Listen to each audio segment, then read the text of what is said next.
They came to our doorstep as ghosts, a fleeting, beautiful memory of a civilization on the brink of erasure. Their plea was simple, whispered across the void from a vessel that was more a work of art than a starship. They asked for shelter. They did not know that for humanity, shelter isn't a place you hide. It's a line you draw in the sand and dare the entire universe to cross. This is the story of how that simple request for refuge was answered, not just with open arms, but with commanders, builders, and bombers, and a fire that would reshape the galaxy. The year was 2657. Humanity was still a young species on the galactic stage, a boisterous and often contradictory toddler in a nursery of ancient Stoic empires.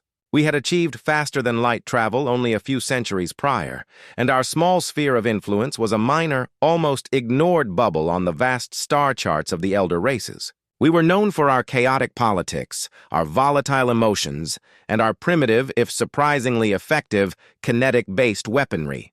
To the great powers, we were not a threat, nor were we a prize. We were simply there, a curiosity. That all changed on a quiet Tuesday in what used to be called October. The long-range sensor arrays at the Neptune Relay Station, humanity's furthest eyes and ears, picked up an anomaly. It was a ship, but unlike any we had ever seen. It was vast, miles long, and seemed to be woven from solidified light and music, its hull a graceful, flowing sculpture of iridescent, organic-looking material. It was bleeding energy, trailing a faint, shimmering cloud of debris and frozen atmosphere like a wounded comet. It was, without a doubt, the most beautiful thing humanity had ever witnessed in the cold, dark void, and it was dying. As it limped into the Sol system, it began to broadcast. The message wasn't in any known language, but it was not a signal of war. It was a complex, heartbreaking symphony of mathematics, art, and raw emotion. A plea. Our finest xenolinguists and cryptographers worked around the clock, and within hours, they had the gist of it.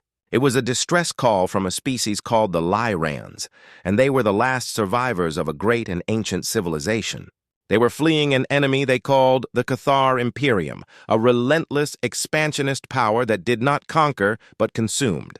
The Cathar didn't just defeat their enemies.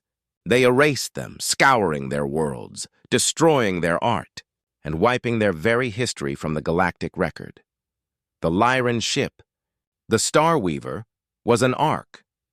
It carried the last 10 million Lyrans, along with the collected memories, art, and cultural treasures of a billion-souled civilization that was now nothing but dust and echoes. They had been running for 100 years, their beautiful, fragile ship slowly falling apart. They had stumbled upon our system by chance, detecting the unique, chaotic biosignatures of Earth. They were asking for sanctuary, a quiet place to live out their days, to preserve the memory of their lost home, to simply be. The decision fell to the Unified Earth Council and its military arm, the United Nations Space Command, led by Fleet Admiral Anya Sharma. Sharma was a woman forged in the crucible of humanity's own tumultuous history. She had seen the best and worst of her own species, their capacity for both breathtaking cruelty and profound, selfless compassion. She stood in the main command bunker deep beneath the surface of Luna, Earth's moon, and watched the holographic image of the Star Weaver drift silently against the backdrop of her home world. They are asking for asylum. Admiral, her political advisor, a man named Kenji Tanaka, said softly. To grant it would be to invite the wrath of this Cathar Imperium. Every piece of data we can glean from the Lyran message suggests the Cathar are a Tier 1 power, far beyond our own capabilities. And to refuse them? Sharma asked, her voice a low, dangerous rumble. To turn away the last remnants of an entire civilization and send them back into the dark to be hunted to extinction? What does that make us, Kenji? The Lyran leader, an ancient and graceful being named Elder Ilara, was brought to the Luna command bunker via a shuttle. The Lyrans were tall, slender beings with large, expressive, dark eyes and skin that shimmered with a faint, pearlescent light. They moved with a dancer's grace, and their voices were like soft chimes. Ilara stood before Admiral Sharma, her ancient eyes filled with a sorrow so deep it seemed to absorb the light in the room. "Admiral," Ilara said, her voice a whisper, her words translated by a small, floating orb that shimmered in time with her speech. "We do not ask for you to fight for us. We have no right. We have seen the might of the Cathar. We know it is a battle you cannot win. We ask only for a quiet corner of your system, an asteroid, a barren moon, a place where my people can live out their last days in peace, so that the memory of Lyra does not vanish completely from the universe." Anya Sharma looked at this ancient, heartbroken being, and in her, she saw the reflection of every refugee, every displaced person from humanity's own bloody past. She saw the faces of those who had fled war, famine, and disaster, asking for nothing more than a safe place to lay their heads. And humanity, for all its flaws, had always, eventually, opened its doors. "Elder Ilara," Sharma said, her voice firm, but filled with a warmth that surprised the Lyran. "There are no quiet corners when a predator is on the hunt. You have come to us for shelter. On behalf of Earth and all of its people, we grant it. The Lyran people are now under the protection of the United Nations Space Command. We will be your shield." Ilara's large, dark eyes widened. "Protection? Shield?" "Admiral, you misunderstand.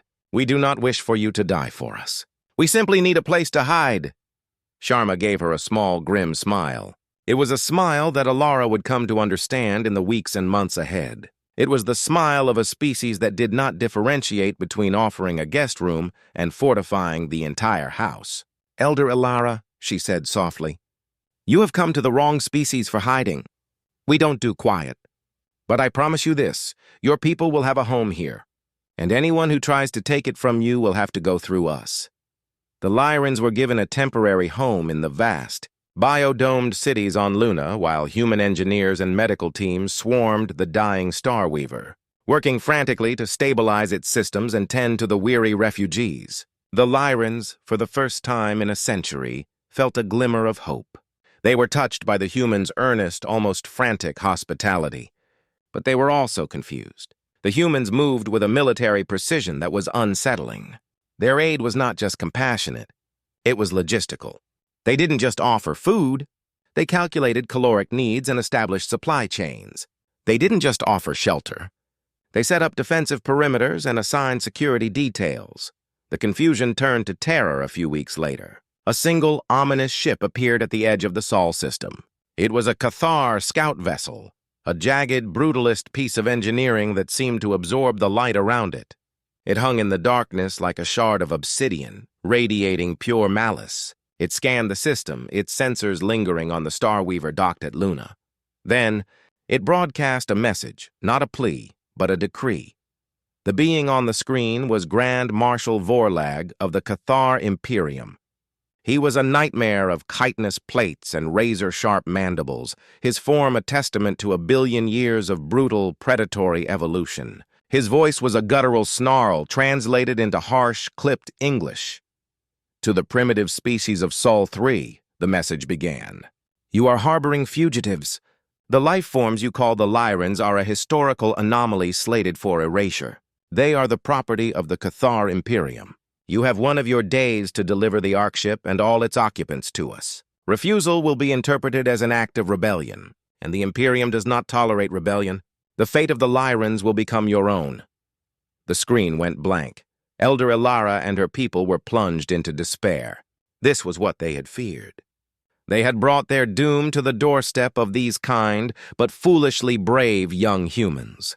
Ilara went to Admiral Sharma, her form trembling. "You must give us to them," she pleaded. "You must save your people. We are already ghosts. Do not let them make ghosts of you, too." Admiral Sharma stood before the main tactical display, her eyes fixed on the lone Cathar ship. She listened to Ilara's plea, her face unreadable. When the Lyran had finished, Sharma turned to her communications officer. "Lieutenant," she said, her voice as cold and hard as deep space, "send a reply to the Cathar vessel. Encrypt it with our highest military codes. I want to make sure their Grand Marshal gets this message personally." "What? What is the message, Admiral?" the lieutenant asked. Sharma's eyes narrowed, a dangerous fire igniting in their depths. "The message is 2 words," she said. The Cathar scout ship received the reply. The encrypted message was short, brutal, and utterly incomprehensible to their logical, hierarchical minds. Grand Marshal Vorlag, aboard his distant flagship, received the report from his scout. He reread the translated human message, his mandibles clicking in a mixture of disbelief and fury. It was not a plea for mercy. It was not a negotiation. It was not even a formal declaration of war. It was the most profound, most insane act of defiance the Cathar Imperium had ever encountered. The 2 words Admiral Sharma had sent, the words that would plunge the Sol system into a war for its very soul, were simple. They were the human answer to a demand for the lives of their guests. The 2 words echoed through the silent bridge of the Cathar scout ship, a profound and baffling insult. For an empire that dealt in ultimatums and absolutes, this casual, almost contemptuous defiance was a shock to their system.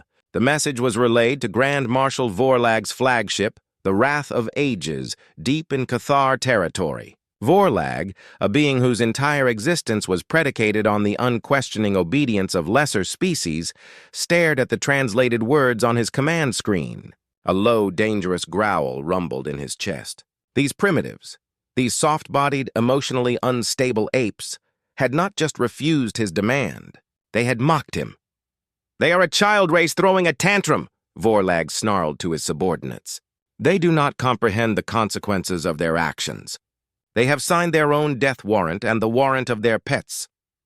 He made a gesture with a clawed hand. "Dispatch the eradication fleet. I will lead it myself. We will not just take the Lyrans. We will dismantle this Sol system piece by piece. We will make an example of this humanity that will be taught in the nurseries of 1,000 worlds for the next 10,000 years. We will show them what it means to say no to the Cathar." Back in the Sol system, the human response to their own monumental act of defiance was not panic, but a furious, all-encompassing mobilization. Admiral Sharma had not been bluffing. She had been buying time. While the Cathar fleet began its slow, ponderous journey across the stars, humanity turned their entire solar system into a fortress. This was the moment they had secretly, quietly been preparing for. Ever since their first nervous steps into a galaxy filled with ancient, powerful empires, Elder Ilara and the Lyrans watched in a state of stunned disbelief. They had expected the humans to perhaps put up a token defense of Earth, a brave but futile last stand. They had not expected this. The humans did not just prepare for war, they became war. Every factory, every laboratory, every shipyard, from the orbital rings of Earth to the deep space mining colonies in the asteroid belt, switched to military production. The quiet hum of civilian life was replaced by the roar of forges and the thunder of engines. This was the first part of humanity's answer: the builders. Fleets of massive construction drones and tireless human engineers began a project of unprecedented scale. They didn't just build more ships. They weaponized the system itself. They turned large asteroids into kinetic railgun platforms, hiding immense cannons within the rocky shells. They seeded the orbits of the outer planets with fields of self-guiding smart mines that could lie dormant for years. They built vast, shielded hangars and repair bays deep beneath the ice of Jupiter's moon, Europa, and within the churning high-gravity atmosphere of Jupiter itself, the Lyrans, whose own technology was based on elegant, organic principles, were horrified and fascinated by the humans' brutal, pragmatic efficiency. "They are not just building defenses," Ilara whispered to her council, as they watched a holographic display of a hollowed-out asteroid being fitted with a spinal-mounted mass driver the size of a city block. "They are scarring their own home to protect us. It is a terrible beauty." The humans were also building a new home for the Lyrans, not the barren moon the Lyrans had meekly requested, but a new, state-of-the-art orbital habitat, a vast, spinning cylinder that would replicate their lost world's gravity and atmosphere. Human architects worked closely with Lyran artists, merging their brutalist functional designs with the Lyrans' flowing, elegant aesthetics.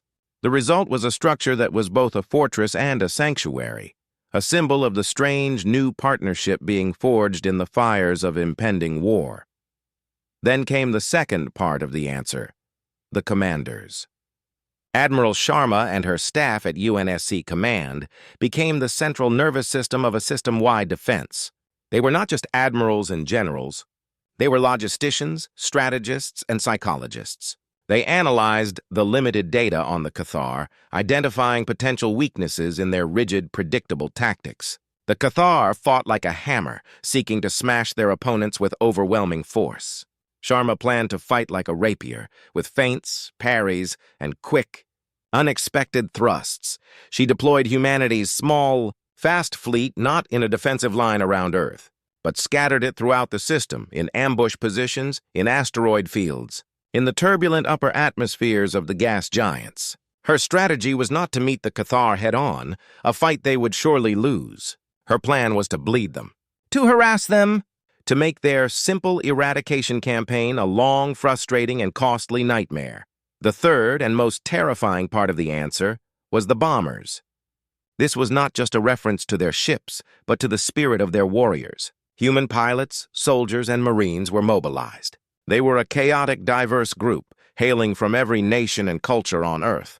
But they were united by a single, simple, and utterly unshakable belief that the line had been drawn, and they were the ones who would hold it.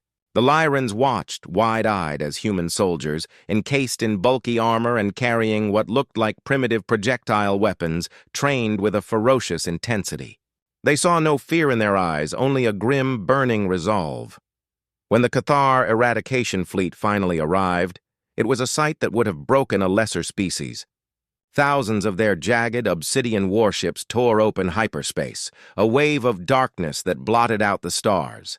Grand Marshal Vorlag, seated on the throne of his massive flagship, looked upon the Sol system with contempt. His long-range scans showed the pathetic human fleet, scattered and small. He saw the new construction, the asteroid platforms, and sneered at their primitive efforts. "Begin the cleansing," Vorlag commanded. "Sweep aside their fleet. Sterilize their outer colonies. Let them watch their pathetic little empire crumble before we burn their homeworld to glass."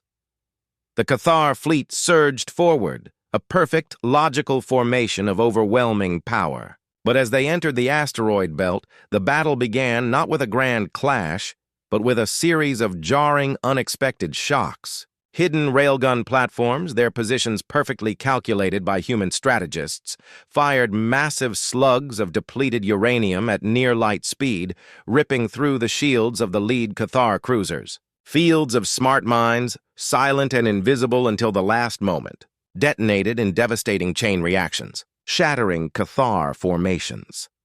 From the swirling storms of Jupiter, squadrons of human destroyers, their hulls specially reinforced to withstand the immense gravity, shot out like angry hornets, making swift, brutal attack runs on the Cathar flanks before retreating back into the cover of the storms. The Cathar, whose sensors were designed for the sterile clarity of deep space, found their targeting systems overwhelmed by the chaotic energy and gravitational forces of the gas giant. The conflict rose in a crescendo of violence. The Cathar, with their superior numbers and firepower, pushed relentlessly forward, destroying human platforms and ships with their devastating particle beams. But for every human ship they destroyed, 2 more seemed to emerge from some hidden corner of the system. For every asteroid platform they neutralized, another would open fire from an unexpected vector. The war, which Vorlag had expected to be a swift, surgical execution, was turning into a bloody, system-wide knife fight in the dark. Grand Marshal Vorlag watched the battle reports with a growing sense of irritation. His forces were advancing, yes, but they were taking losses. Annoying, statistically insignificant losses, but losses nonetheless. These humans were fighting with a desperate, unpredictable ferocity he had never encountered. They were not fighting like a logical, organized military. They were fighting like cornered animals with courage born of sheer, irrational stubbornness. He watched a tactical feed that showed a single, heavily damaged human frigate, its engines failing, turn and deliberately ram a Cathar battlecruiser, its fusion core detonating in a suicidal act that took both ships out of the fight. "Illogical," Vorlag growled. "A wasted asset." They do not value their own lives. But the Lyrans, watching the same feed from the safety of their new, fortified home, saw something different. They saw a courage so profound it brought tears to their ancient eyes. They had asked for a place to hide. The humans, in their strange, violent, and beautiful way, were building them a fortress with their own bodies, with their own blood. They were not just being sheltered, they were being championed. And the Cathar, the great arrogant empire that had erased a galaxy of civilizations, was beginning to learn a new and terrifying lesson: that a human, pushed too far with their back against the wall, was the most dangerous and unpredictable force in the universe. The conflict was rising, and humanity's surprising, ferocious response was just beginning. The war for the Sol system became a grinding, brutal affair. For months, the Cathar Imperium's eradication fleet, a force that had shattered entire civilizations in a matter of days, found itself bogged down in a nightmarish, system-wide guerrilla war. Grand Marshal Vorlag's frustration grew into a cold, simmering rage. Every asteroid field could hide a cannon, every gas giant a fleet, every silent moon a hidden base. The humans were everywhere and nowhere, their resistance a constant, infuriating drain on his resources and his patience. They refused to fight a proper battle. Vorlag bellowed on the bridge of the Wrath of Ages. They hide like cowards in the shadows of their own system, using their environment as a crutch. This is not the honorable combat of a warrior species. His tactical advisor, a veteran Cathar commander named Krell, shifted his weight, a subtle sign of unease. Grand Marshal, their tactics, while dishonorable, are proving effective. Our losses are mounting. Their attrition strategy is working. They are forcing us to expend enormous amounts of energy and munitions to root out every one of their hidden nests. Vorlag knew this, and it infuriated him. He had underestimated not just their numbers, but their cunning. The humans were not just fighting with ships and guns. They were fighting with their minds, turning their deep, intimate knowledge of their own home system into a deadly weapon. But Vorlag was a Cathar. His solution to a complex problem was always the same: apply more force. Concentrate the fleet, he commanded. We will cease this system-wide chase. We will punch a direct corridor to their homeworld, Sol 3. We will ignore their peripheral distractions and strike at the heart of their pathetic little empire. Let their outer colonies watch as we burn their cradle. This was the moment Admiral Sharma had been waiting for. The Cathar, in their arrogance, were abandoning their one key advantage: their ability to attack multiple targets at once, and concentrating their forces. It was a predictable move, a hammer blow from an enemy that knew no other way, and she had prepared for it. "They're taking the bait, Colonel," Sharma said to Ben Davies, her eyes gleaming with a dangerous light. The main tactical display in the Luna bunker showed the Cathar fleet coalescing, forming a massive spearhead formation aimed directly at Earth. They think they can just punch through. It's time to show them what a human welcome really looks like. Activate Project Mjolnir. Project Mjolnir was a testament to humanity's unique brand of terrifying ingenuity. It was not a single weapon, but a coordinated system of immense power. For decades, human scientists had been studying Jupiter's colossal magnetic field, the largest and most powerful in the solar system. Project Mjolnir was a network of dozens of massive, strategically placed satellites in orbit around the gas giant. These satellites were not cannons. They were focusing lenses. Their purpose was to tap into Jupiter's magnetosphere, to collect and channel its raw, chaotic energy, and then to release it, not as a beam, but as a focused, directed solar wind, a torrent of charged particles moving at a significant fraction of the speed of light. As the Cathar fleet began its majestic, unstoppable advance towards Earth, the Mjolnir satellites powered up.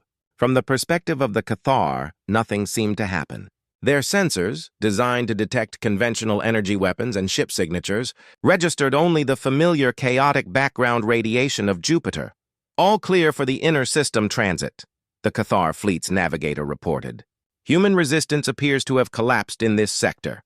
And then, the invisible storm hit them. It was not an explosion. It was a wave of pure, overwhelming electromagnetic chaos. The focused solar wind from Project Mjolnir washed over the Cathar spearhead. Their powerful energy shields, designed to stop particle beams and plasma, flickered violently and then collapsed.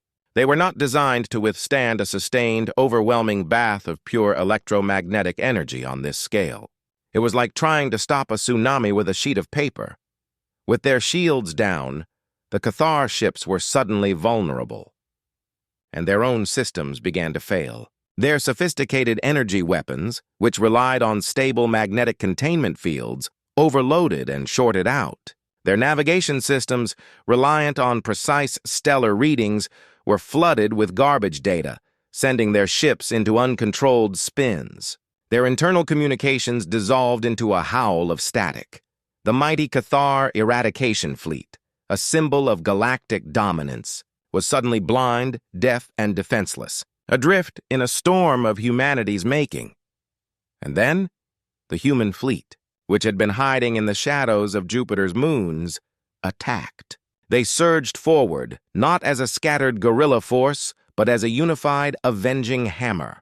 Their simple, reliable kinetic weapons, the railguns and mass drivers that the Cathar had once mocked, now had a clear field of fire. Slugs of solid metal, accelerated to incredible speeds, tore through the unshielded hulls of the Cathar warships, ripping them apart in silent, brutal explosions of shrapnel and frozen atmosphere. Grand Marshal Vorlag watched in stunned, horrified disbelief as his perfect, invincible fleet was torn to pieces. He saw his best ships, the pride of the Imperium, crippled and destroyed by an invisible force, and then picked apart by the primitive weapons he had so disdained. The sheer audacious genius of the human tactic was breathtaking. They had not built a better weapon. They had weaponized a planet. This act of shocking asymmetric warfare sent a ripple of awe through the galaxy. The scattered listening posts of other species, who had been watching the punishment of humanity with detached interest, were suddenly paying very close attention. The primitives were not just resisting, they were innovating in ways the elder races had never even considered. The Lyrans, watching from their orbital sanctuary, were perhaps the most profoundly affected. Elder Ilara sought out Admiral Sharma, her large dark eyes filled with a new, complex emotion. It was not just gratitude, it was reverence. "We came to you asking for a place to hide," Ilara said, her voice trembling. "We thought you were a young, reckless species who would die bravely for a foolish cause. We were wrong. You are not reckless, Admiral. You are fierce! Your courage is not just in your hearts. It is in your minds. You see the universe not just as it is, but as it can be. You see a storm, and you think not of shelter, but of how to build a lightning rod. You are not just warriors. You are creators of a different, more terrifying kind." Anya Sharma accepted the praise with a tired, grim nod. The Battle of Jupiter had been a stunning victory, but it had come at a cost. Many human ships had been lost in the brutal close-quarters fighting, and she knew that the war was far from over. Vorlag was a fanatic. He would not retreat. He would become even more determined, more brutal. She was right. Grand Marshal Vorlag, his fleet shattered but his rage undiminished, managed to rally his remaining forces. He was no longer a conqueror executing a flawless plan.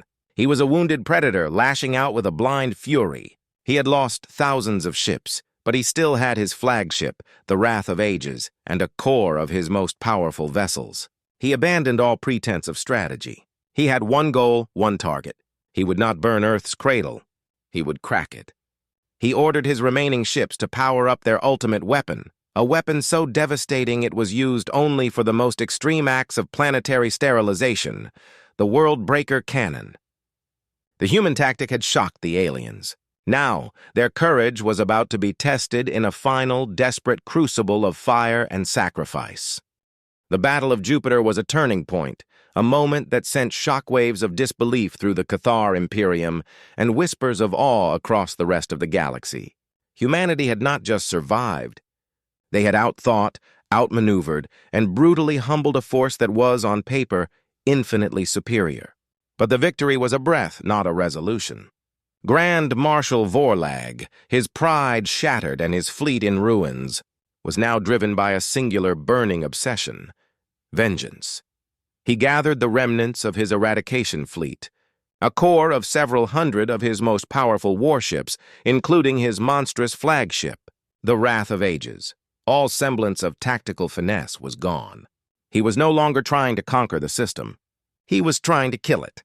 He aimed his wounded, snarling armada directly at Earth and began the slow, terrible process of charging the world-breaker cannon. This was not a weapon of orbital bombardment. It was a weapon of geological disruption, a focused gravimetric beam designed to shatter a planet's tectonic plates and ignite its molten core. It was a weapon of pure, spiteful annihilation. In the Luna Command bunker, the mood shifted from grim celebration to cold dread. "Sensors confirm," Dr. Kenji Tanaka reported, his voice low and strained. "The lead Cathar vessels are powering up a massive synchronized gravimetric weapon. The energy readings are astronomical, Admiral. If they fire, our orbital defenses won't stop it. The planetary shield grid won't stop it. It won't just glass the surface, it will destroy the planet itself." Admiral Sharma stared at the tactical display, at the angry red icon of Vorlag's flagship. She had bled them. She had outsmarted them, but she knew that humanity did not have an answer for this level of raw, overwhelming power. They had no Mjolnir for a weapon that was not energy but gravity. They had no more tricks up their sleeve. "How long until they can fire?" she asked, her voice dangerously calm. "Our best estimate is 12 hours, Tanaka replied. "They're moving slowly, conserving energy for the final shot. 12 hours. 12 hours until the end of everything." The news spread through the human fleet and the Lyran sanctuary. Despair began to set in. They had fought so hard, so bravely, only to be faced with an unwinnable endgame. It was then that the Lyrans, the peaceful, gentle refugees who had been the cause of this terrible war, came forward. Elder Elara appeared on Admiral Sharma's main view screen, her graceful form radiating a new, strange strength. It was a strength born of watching humanity's impossible courage. "Admiral," Elara began, her voice no longer a whisper but a clear, resonant chime. "For 100 years my people have been running. We have been a living memory, a museum of a dead culture. We came to you asking for a place to die in peace. But you did not give us a graveyard. You gave us a future. You fought for us. You bled for us. You taught us that a culture is not a memory to be preserved, but a living thing that must fight for its own existence." She paused, a profound, serene resolve in her ancient eyes. "The Starweaver, our arc ship, is more than just a vessel. At its heart is the Lyran resonant core. It is not a power source in your sense. It is a psycho-reactive crystal matrix that powered our entire civilization. It resonates with the collective consciousness, the memories, the very soul of our people. It is the last pure essence of our culture." Sharma listened, her heart aching for this broken but noble people. "It is a treasure, Elder Elara," she said softly, "and we will protect it with our last breath." "No, Admiral," Elara corrected gently. "It is not a treasure to be hidden. It is a tool to be used. You taught us that. Our scientists have been studying your brutal, beautiful technology. They believe that the resonant core can be repurposed. If its psycho-reactive energy were to be focused and released in a single, coherent wave, it could create a counter-resonance, a wave of harmony that could, theoretically, disrupt the Cathar's chaotic gravimetric beam." Dr. Tanaka's eyes widened. "A harmony bomb? It's theoretically possible. But the energy release? It would consume the core. It would destroy the Starweaver. It would be the final end of your culture."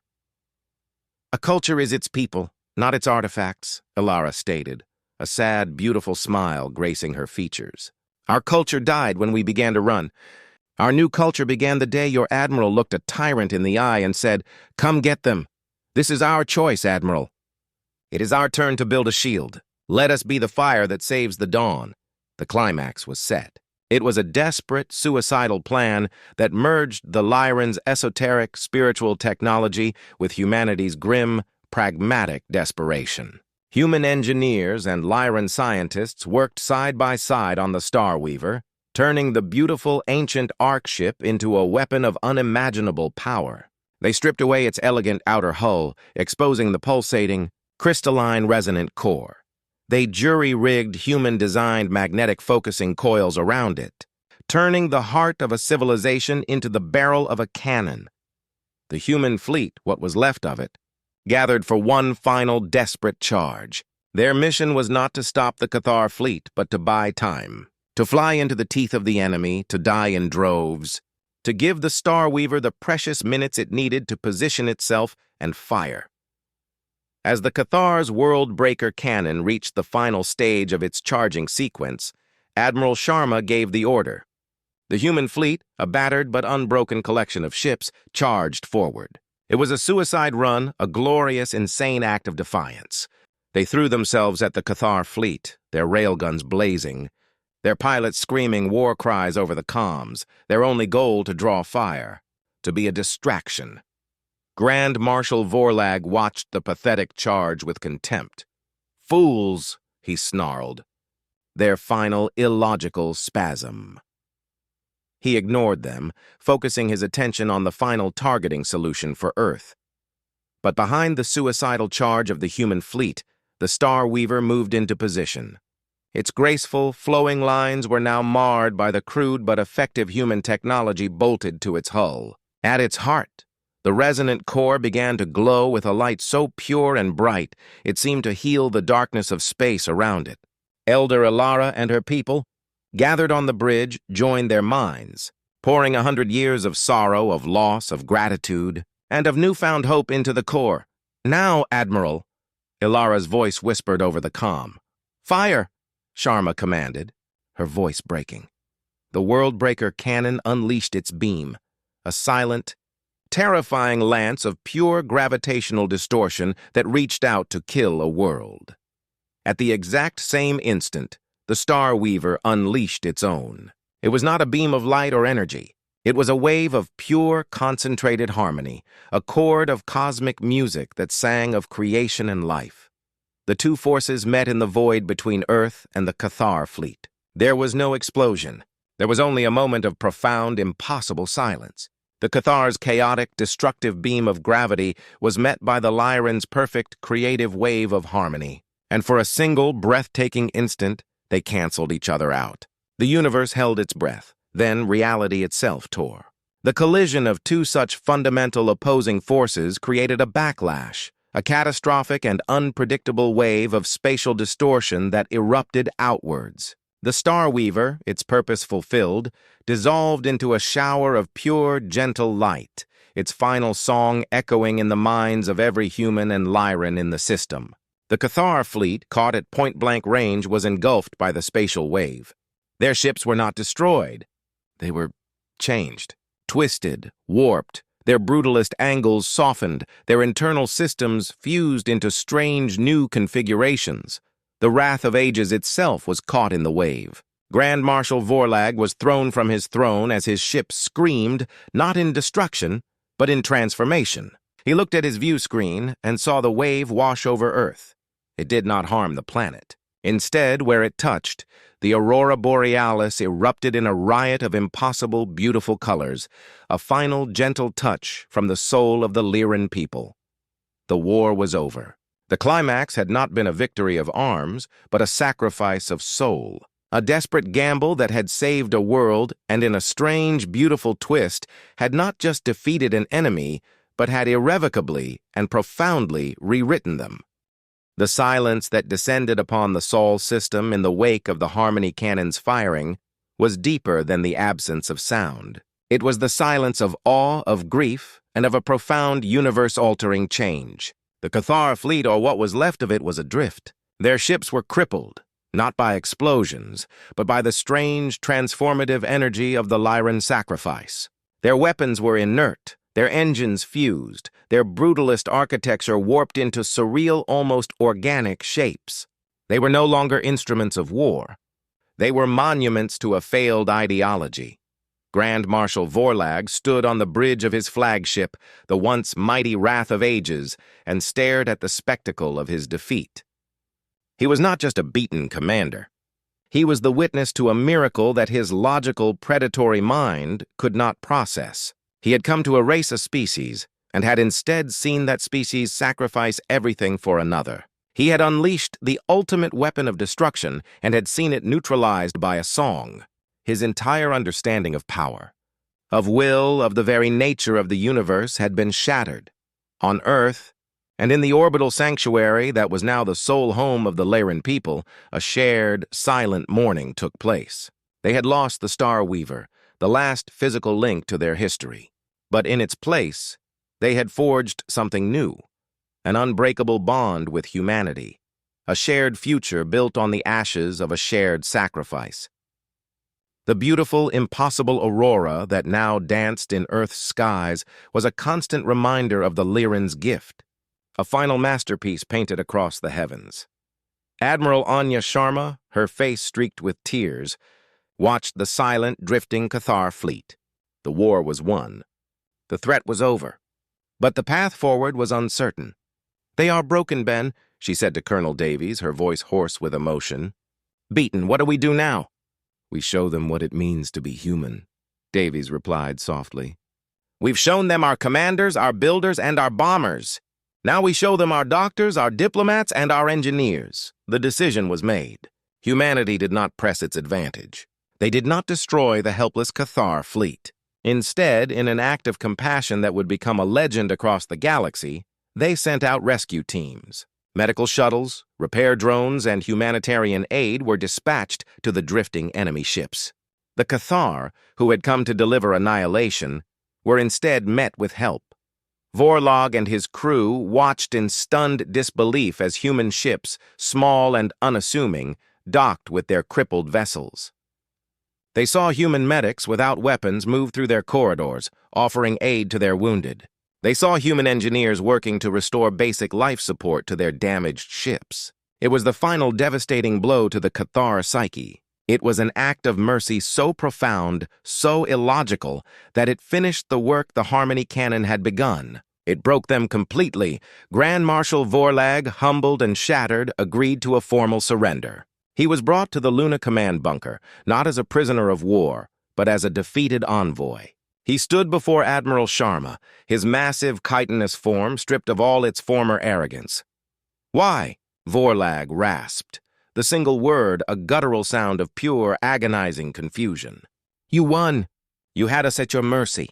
Why did you not finish us? Why this mercy?" Anya Sharma looked at the broken alien warlord, and she saw not an enemy but a student in a hard-learned lesson.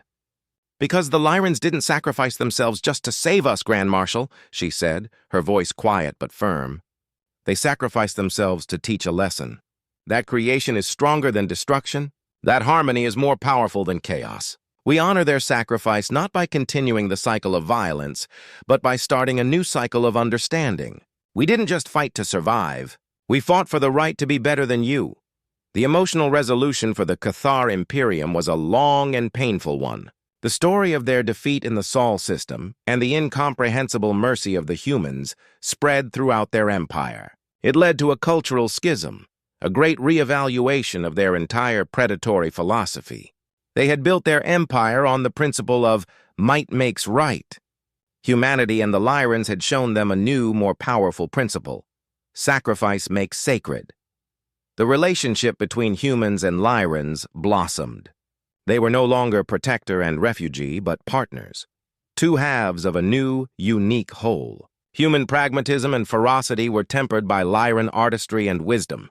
They began to build a new civilization together, a fusion of technology and harmony, of strength and grace. The orbital habitat became a beacon of this new culture, a place where Lyran art filled the halls of human-designed starships, and human children learned the ancient songs of a world they had never seen but had helped to save. Years later, the Sol system had become a center of galactic diplomacy, a place where the old, rigid empires came to learn a new way. Admiral Sharma, now a revered stateswoman, stood with Elder Alara on the observation deck of a new joint human-Lyran university on Mars. They looked out at the red plains, now dotted with the graceful, spiraling towers of their shared architecture. An envoy had just arrived from the Cathar, a young commander who had been a junior officer in Vorlag's fleet. He had come not with threats, but with students, seeking to learn from the species that had defeated them. "They used to laugh at us," Sharma mused, watching the Cathar shuttle land. "They said one fleet was all it would take." Elder Alara's eyes, no longer filled with sorrow but with a serene, ancient wisdom, twinkled. "One fleet could not stop you," she chimed softly, "because you did not answer with one fleet. You answered with a soul, a fierce, chaotic, and beautiful human soul. They asked for our surrender, and you gave them a challenge. We asked for shelter, and you gave us a home. You did not just build a fortress, Anya. You built a family. The galaxy had underestimated humanity, seeing only a young, primitive species with a single, small fleet. They had not understood that humanity's true strength was not in the number of its ships, but in the size of its heart. When asked for shelter, they had responded with the full, ferocious, and compassionate force of their being, with commanders who drew a line, with builders who forged a future, and with bombers who fought for it. They had answered a plea with a promise, and in doing so, had answered the darkness of the galaxy with a fire that would light the way for a new era.